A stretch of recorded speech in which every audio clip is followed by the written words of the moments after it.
তিন রকমের ধর্মের লোক বেশি আছে, খ্রিস্টান, ইসলাম আর হিন্দু।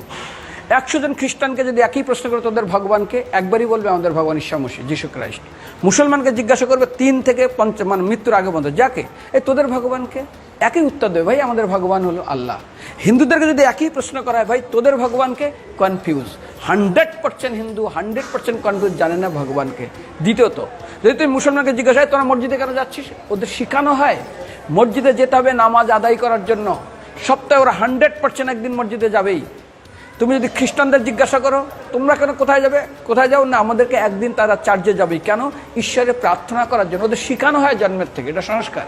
আর হিন্দুদের যদি জিজ্ঞাসা করে তোমরা মন্দিরে কেন যাচ্ছ, হ্যাঁ আমার ছেলের বিয়ে হচ্ছে না, আমার মেয়ের বাচ্চা হচ্ছে না, আমার বাবা হসপিটালে আছে, কালকের আমার মামলার ডেট আছে, আমার ব্যবসা খুব খারাপ, আমার শরীর খুব খারাপ।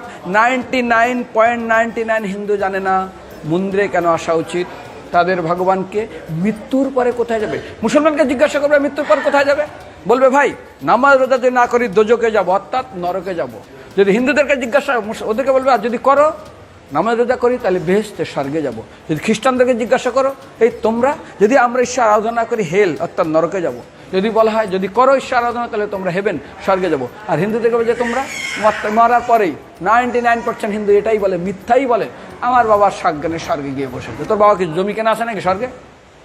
তোর বাবা জমি কেনা আছে যে তোর বাবা মরার পরে স্বর্গে গেছে হোয়াটসঅ্যাপ করে দেখি এই যে অ্যাটাচ বাথরুম টয়লেট আমি একদম ভালোভাবে পৌঁছে গেছে, তোর বাবা স্বর্গে গেছে জানিস তুই? আরে মৃত্যুর আগে এত কষ্ট পায়, এত কিছু করে, মারার পরে আমার বাবা স্বর্গে গেছে।